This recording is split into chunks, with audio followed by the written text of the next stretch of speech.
We're at the state capitol today, and we're joined by Aaron Popelka from the KLA. Aaron, thanks for joining us, and thanks. I think this is the fourth time we're kind of talking off camera, so we're getting our legislative update. May be the last one. We may get one before, as the session ends. But a couple things we want to talk about today is Senate Bill 302 got some pushback from KLA and actually got voted down, and that was a $3 property tax on all acreage across the state of Kansas. Walk us through the process of KLA kind of pushback on that. Sure, Brian, and thanks again for having us. It's always great to be here. Essentially what happened was we're in the midst of trying to close the budget holes.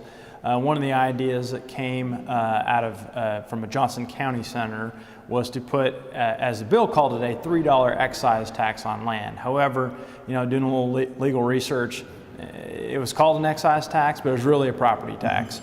And the first thing we said, in terms of that bill was it was unconstitutional. The Kansas Constitution says that agriculture is supposed to be taxed according to its income and productivity.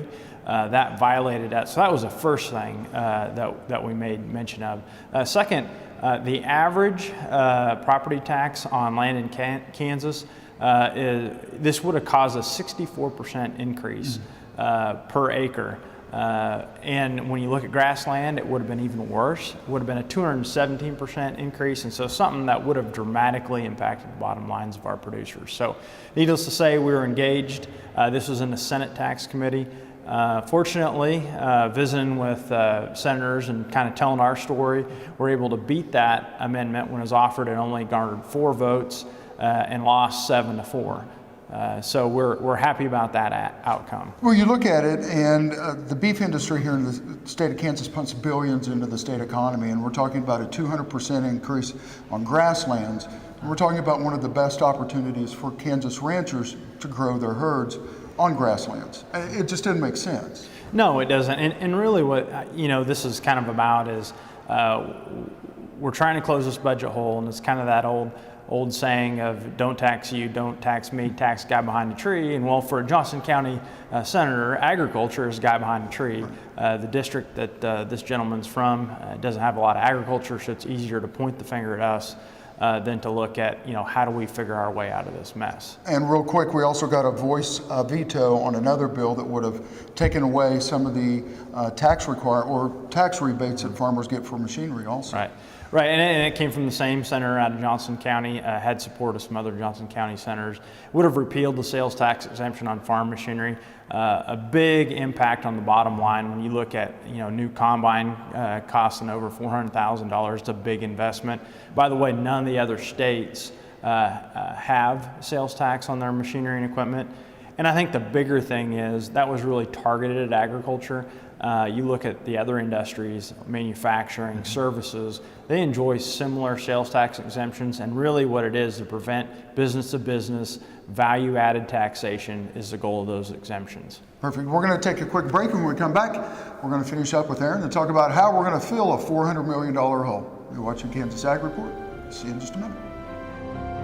This segment brought to you by Kansas Regenerative Medicine Center. Your stem cells, your health, your life. Farmers Insurance, your best protection against the unexpected. Call Agent Dan Key at 785-408-5459. Grass and Grain, online or in the mail, keeping Kansas farmers informed for over 60 years. grassandgrain.com. Blue River Traders, the finest selection of Western-style furniture for your home. BlueRiverTraders.com.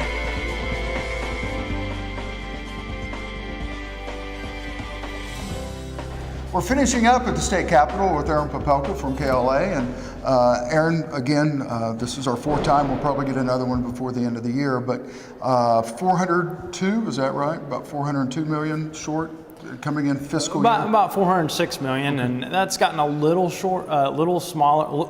First it got bigger, then it got a little smaller. So we're right about 406 with the draft budget bill.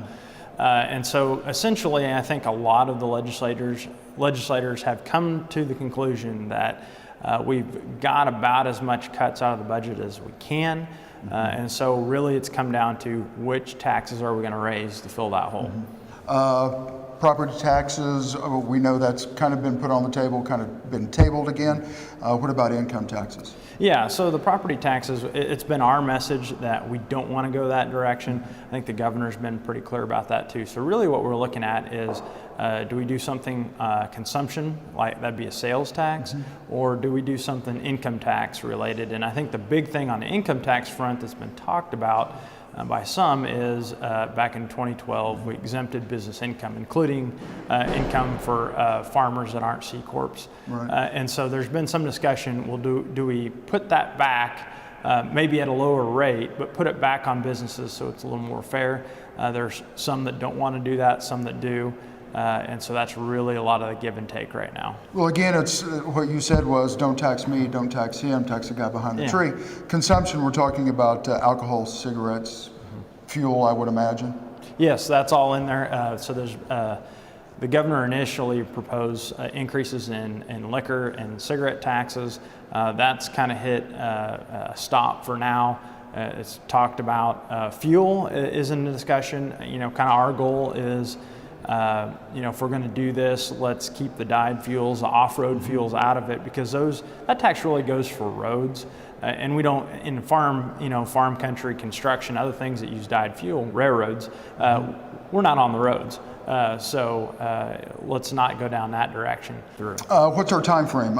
Fiscal year starts July 1, I believe. Is that correct? Correct. So we're about 2 months out from the fiscal year starting. What's our time frame from getting some of this stuff done?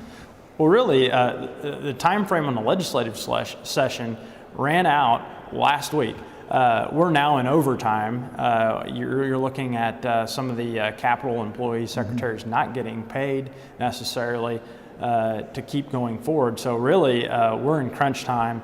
I think a lot of folks would hope that we get it done here in the next few days, but this could drag into June very easily if we don't get some consensus on issues. Perfect. Aaron, thank you for your time. Thank you. You're watching Kansas Ag Report. We'll be back in just a minute.